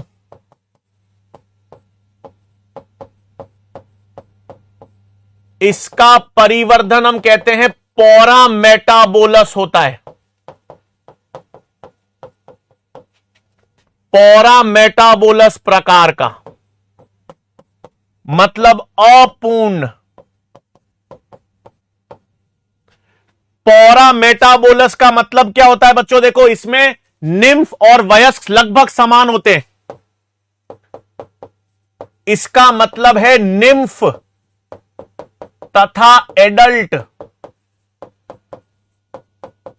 लगभग सेम होते हैं। ठीक है। आपने देखो कॉकरोच के बच्चे को देखा होगा, कॉकरोच का बच्चा और वयस्क कॉकरोच बिल्कुल सेम होता है बच्चों, सिर्फ पंख का फर्क होता है, सिर्फ पंख का फर्क होता है। इसमें पंख नहीं होते। निम्फ लार्वा में आपको ध्यान रखना है, केवल पंख अनुपस्थित होते हैं,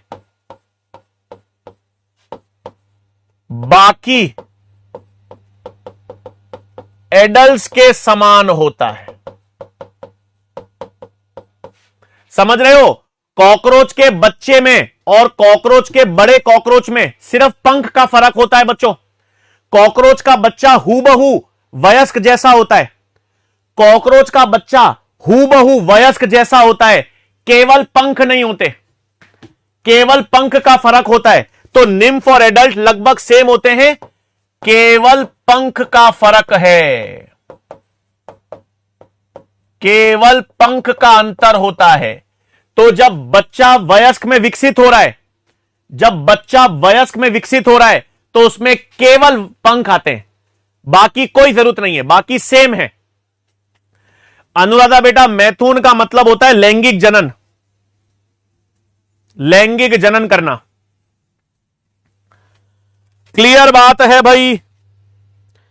अब चैप्टर पूरा कंप्लीट कर लिया अपन ने, चैप्टर अपन ने पूरा कंप्लीट कर लिया। अब सुभाष जी अब डाउट देखेंगे और पीवाईक्यूज करते हैं बच्चों।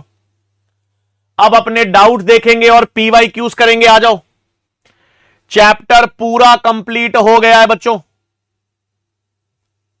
चैप्टर अपन ने पूरा कंप्लीट कर लिया। पीवाईक्यूज करते हैं और डाउट देखते हैं। सुभाष जी अब देखो यार, पहला सवाल है, मेंढक में रीनल पोर्टल सिस्टम, वृक्कीय निवाहिका तंत्र,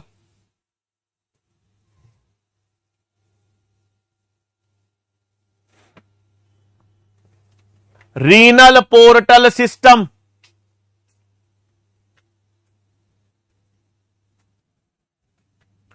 मेंढक के अंदर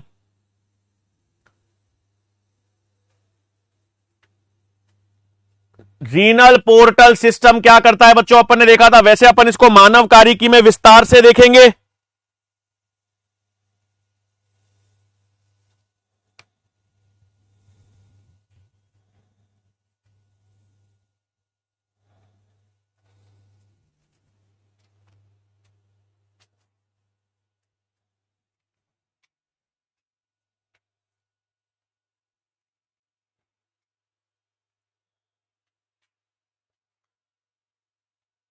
देखें भाई,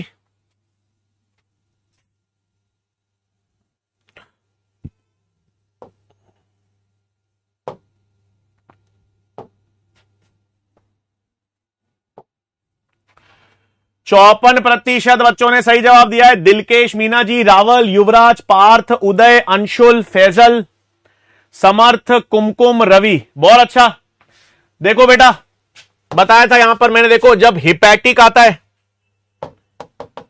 हिपैटिक में यकृत होता है बच्चों, हिपैटिक पोर्टल सिस्टम में यकृत होता है।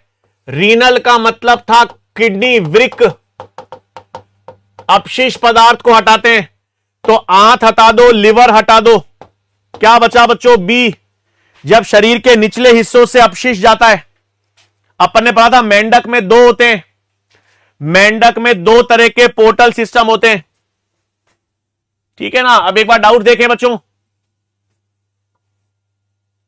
बेटा हफ्ते, प्रेम प्रजापति जी, निम्फ से एडल्ट होने में हफ्तों का समय लगता है बेटा, हफ्तों का समय लगता है।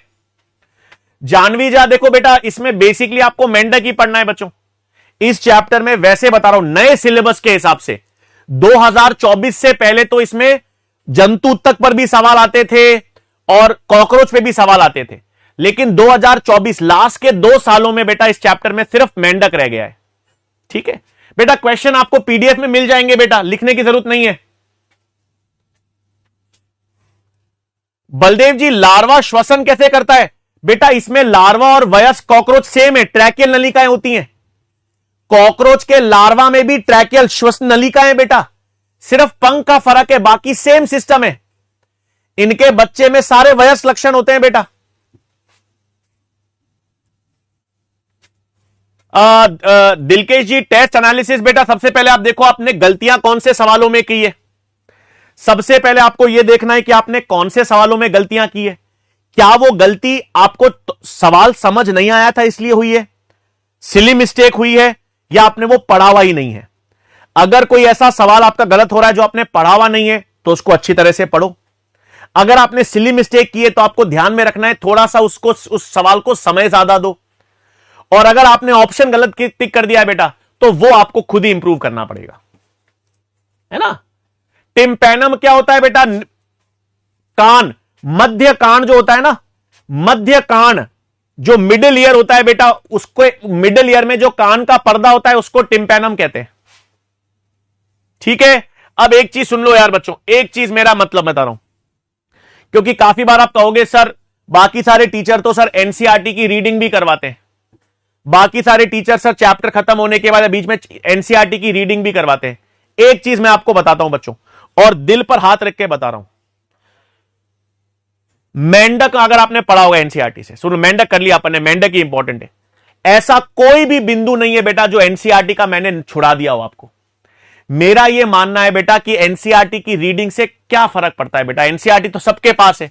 मैं अगर एनसीईआरटी यहां पर लेकर भी आ जाऊं और मैं आपको यहां पर हाईलाइट कराऊं, देखो मेंढक में श्वसन इस प्रकार होता है, देखो मेंढक में जब पानी में होता है तो त्वचा के द्वारा श्वसन करता है बेटा, इससे बेहतर मैं लिख लेता हूं, मैं आपको सारे के सारे पॉइंट्स खुद हाथ से लिख देता हूं यार, दिल पे हाथ रख के बता रहा हूं बेटा, ये मेरी रोजी रोटी है, इससे मेरा घर चलता है बेटा। आप लोग कोर्स खरीदते हो उसको हमको तनख्वाह मिलती है। ठीक है, हाथ में मारकर आपको बता रहा हूं, कोई पॉइंट एनसीईआरटी का नहीं छुड़ाता हूं बेटा, हर पॉइंट मैं अपने हाथ से लिखता हूं, आप लोगों के लिए हर पॉइंट हाथ से लिखता हूं ताकि एनसीईआरटी की जरूरत ही नहीं पड़े। ठीक है, एनसीईआरटी रीडिंग यार सबसे आसान चीज क्या है मुझे बताओ, ईमानदारी से बताओ। कोई बहुत छोटे बच्चे तो हो नहीं बच्चों, आप लोग कोई 10वीं 11वीं के बच्चे तो हो नहीं, 11वीं 12वीं पढ़ के आए हो, बताओ यार एनसीईआरटी लेकर आकर उसकी रीडिंग करवाना, इससे आसान चीज क्या होगी मेरे लिए यार, है मेरे लिए इससे आसान चीज क्या होगी कि सर एनसीईआरटी लेकर आ जाओ, एनसीईआरटी की अंडरलाइन रीडिंग करवा दो। अरे बेटा याद होनी चाहिए चीजें, और जैसे मैंने तैयारी करता हूं मैं चाहता हूं आप भी वैसे ही तैयारी करो, हर एक पॉइंट आपको ध्यान रहे एनसीईआरटी का, मैं हाथ से लिख देता हूं यार। और बेटा जूलॉजी बॉटनी सब अपने हाथ से पॉइंट्स लिखाता हूं। ठीक है, एक एक पॉइंट हाथ से लिखाता हूं बच्चों आप लोगों के लिए यार, मेरे लिए बहुत आसान है बेटा, एनसीईआरटी ले आऊंगा मैं। ठीक है, एक चीज बता दूं, मेरे लिए क्या बहुत है यार, एनसीईआरटी लेकर आके आपको बता दूं, देखो एनसीईआरटी में ये पॉइंट है याद रख लो, एनसीईआरटी में लिखा हुआ है याद रख लो। बेटा मुश्किल चीज है हाथ से लिखना, मुश्किल चीज है हर चीज हाथ से लिखना, नोट्स में लिखना बेटा। ठीक है, आप खुद अपने, जब मैं बता रहा हूं, जब आप खुद अपने हाथों से नोट्स बनाओगे ना रजिस्टर में, दुआएं दोगे 2027 के नीट के पेपर में कि सर हां यार सर हमको ज्यादा याद हुआ। अरे एनसीईआरटी तो हर बच्चे के पास है, लेकिन हर बच्चे के थोड़ी 550 से ऊपर नंबर आ रहे हैं, उन्हीं बच्चों के आ रहे हैं जो खुद हाथ से नोट्स बनाते हैं। ठीक है बेटा, मेरे लिए बहुत आसान है, एनसीईआरटी लेकर आ जाऊं, एनसीईआरटी यहां पे लिख लूं, एनसीईआरटी की लाइनें पढ़ूं और आपको बताऊं, देखो ये एनसीईआरटी में दे रखा है, हां मेंढक जल में त्वचा के द्वारा श्वसन करता है, मेंढक त्वचा। अरे यार क्या फायदा बेटा, मेहनत वाला काम, मुश्किल काम करो ताकि आपको आगे चलकर आसानी हो। ठीक है, अरे अभी जी अब तो हो गया बेटा प्रोटेस्ट। इस चैप्टर में इंपॉर्टेंट टॉपिक राज सोंदल जी, वयस्क मतलब बेटा एडल्ट, वयस्क मतलब एडल्ट। हां बेटा, यार बेटा देखो मैंने टीम को बोल दिया है बेटा, आपका जो क्वेश्चन बैंक का पीडीएफ अगर इंग्लिश में आ गया है बेटा, वो हिंदी में हो जाएगा जल्दी, बोल दिया है मैंने।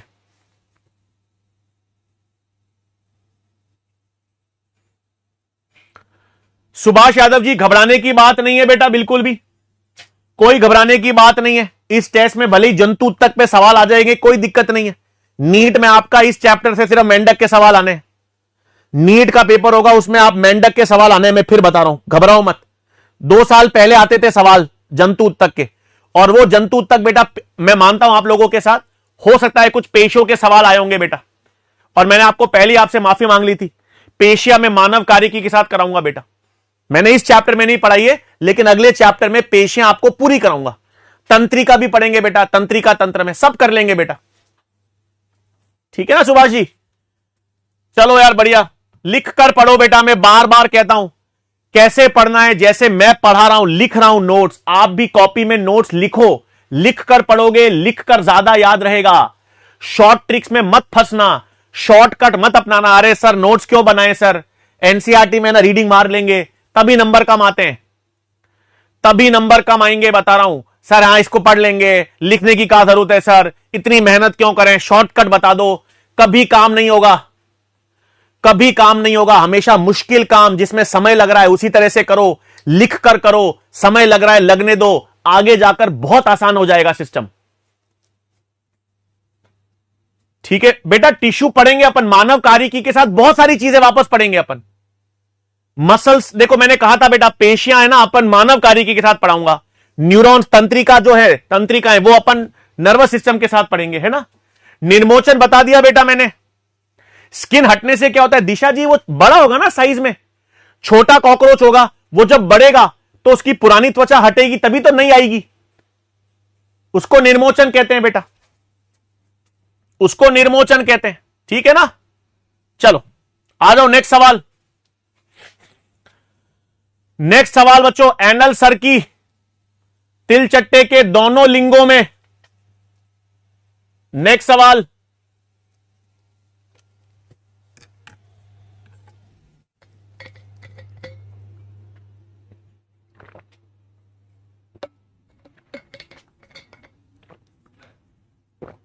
पलक बेटा कल से अपन मानव कार्यकी का श्वसन वाला चैप्टर, श्वसन और गैसों का विनिमय चालू करेंगे बेटा। मानव कार्यकी, मानव कार्यकी चालू करेंगे कल से। श्वसन, श्वसन और काय द्रव्य जो है ना, श्वसन और गैसों का विनिमय वाला चैप्टर करेंगे बेटा।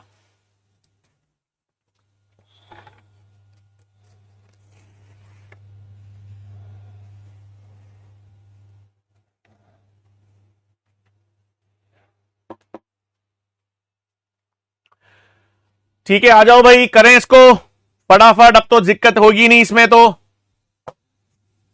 50% मीना जी हैं, रावल जी, भोम सिंह, मिस्टर शाह, अनु सोनी, प्रियंका मीना, राहुल मीना, एमआर स्टार, बबू और प्रिंस प्रजापत। बहुत अच्छा बच्चों, ये 10वां सेगमेंट बच्चों याद करना।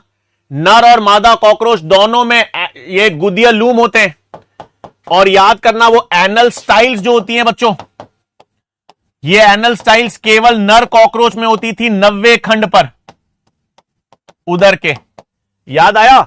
और ये 10वें पर होती थी एनल सर्काई, और ये कंपन का सूचक करती थी। ये एनल सर्काई कंपन, धरती पर कंपन होता है ना, उसका सूचक देती थी बच्चा। ठीक है, फिर मैच द लिस्ट। अब देखो सब बच्चों, ये सारे सवाल 2024 के, 2 साल पहले सवाल है बेटा। ये पुराने सिलेबस के सवाल थे, नए 2 साल के सिलेबस में इस पे सवाल ही नहीं मिलेंगे। 2025-2026 में आपको सिर्फ मेंढक के सवाल मिलेंगे, आपको ये सवाल सिर्फ 2 साल पहले मिलेंगे। करो भाई।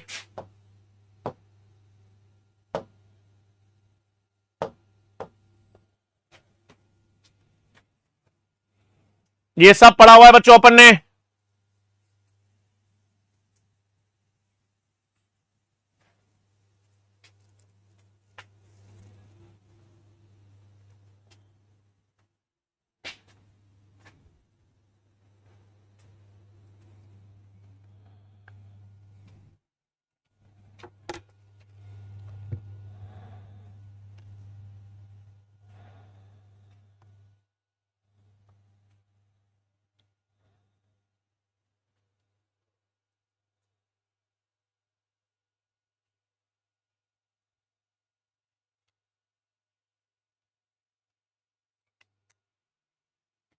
देखिए बच्चों, आ जाओ।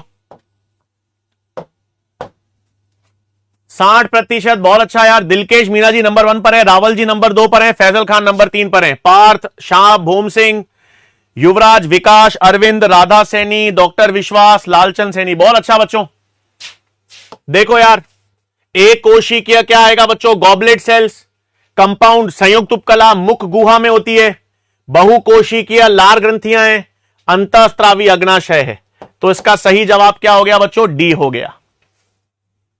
ठीक है, फिर देखो पाचन तंत्र, कॉकरोच के पाचन तंत्र से संबंधित सवाल है।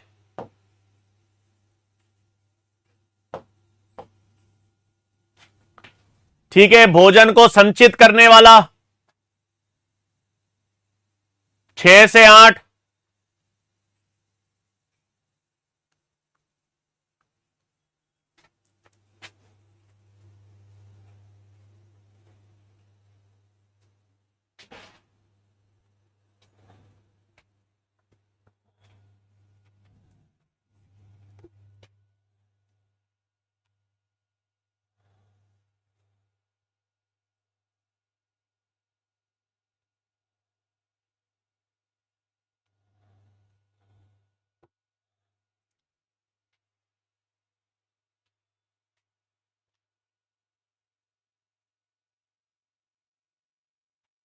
देखे बच्चों, आ जाओ।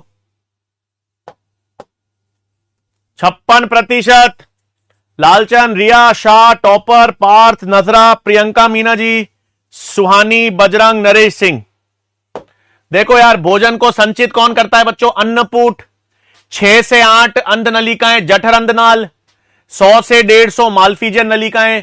भोजन को पीसना करता था ग्रसनी, पेशनी। गिजार्ड हो गया बच्चों इसका सही जवाब। ठीक है, आगे चलें। अब देखो, इसमें पोल नहीं दे रहे, ऐसे ही कर लेते हैं बच्चों। अब ये कॉकरोच के देखो, पहले आते थे सवाल कॉकरोच के, पहले सवाल कॉकरोच पे बनते थे बच्चों, अब है नहीं। तो एक्सक्रीशन में कौन कौन से काम करेंगे बच्चों? पैलिक ग्रंथि नहीं करती, यूरिकोस करेगी, नेफ्रोसाइट्स करेंगे, वसा पिंड करेंगे, श्लेषक ग्रंथियां नहीं करेंगी। तो बी, सी और डी है ना भाई, बी, सी और डी। उत्सर्जन में ये सब सहायक ग्रंथियां हैं, ये सब सहायक ग्रंथियां हैं। फिर नेक्स्ट आ जाओ। इनमें से कौन सा संयोजी उत्तक नहीं है? कौन सा संयोजी उत्तक नहीं है बच्चों?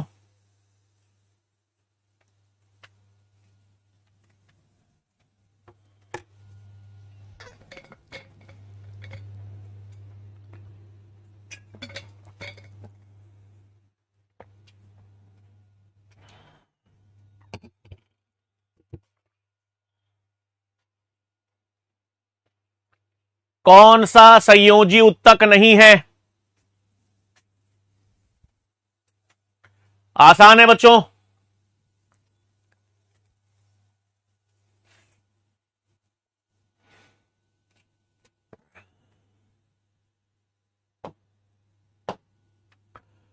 दिलकेश मीना जी हैं, पार्थ नंबर 2, पार्थ नंबर 1 आ गए, प्रियंका जी, प्रिंस प्रजापत, बहुत अच्छा बच्चों, दिव्यांशु, समर्थ, शाह, पिंकी। न्यूरोग्लिया आसान हो गया बच्चों, ये तीनों संयोजी उत्तक थे, ये तीनों संयोजी उत्तक थे। ठीक है, टेगमिना क्या होते थे बच्चों? Wing cover. बताओ, टेगमिना विंग कवर थे बच्चों। मीजोथोरिक्स मध्य वक्ष से, पक्ष वक्ष से तो वास्तविक विंग्स निकलते हैं, उड़ने वाले। वास्तविक पंख जो होते हैं वो पीछे से निकलते हैं, मध्य वक्ष से विंग कवर या टेगमिना निकलता था। बिल्कुल सही। अब ये आ जाओ, इसको मैच कर लो बच्चों।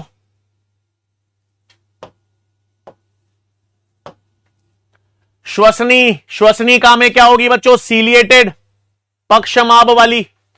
गॉबलेट कैसी है? ग्रंथिल, टेंडन, कंडराएं, कंडराएं डेंस, सघन, और वसा उत्तक, ढीले संयोजी उत्तक, सब पढ़ा हुआ है अपन ने।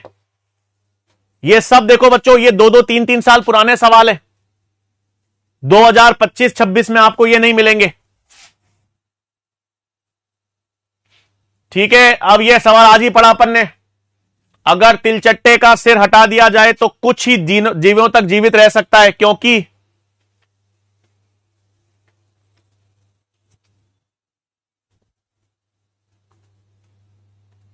तो सिर में तंत्रिका तंत्र का केवल छोटा भाग होता है, शेष शरीर के अधर भाग में स्थित होता है ना भाई?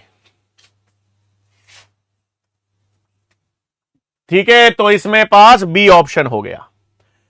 ठीक है बच्चों, तो आई होप यहां तक आपको सिस्टम क्लियर होगा।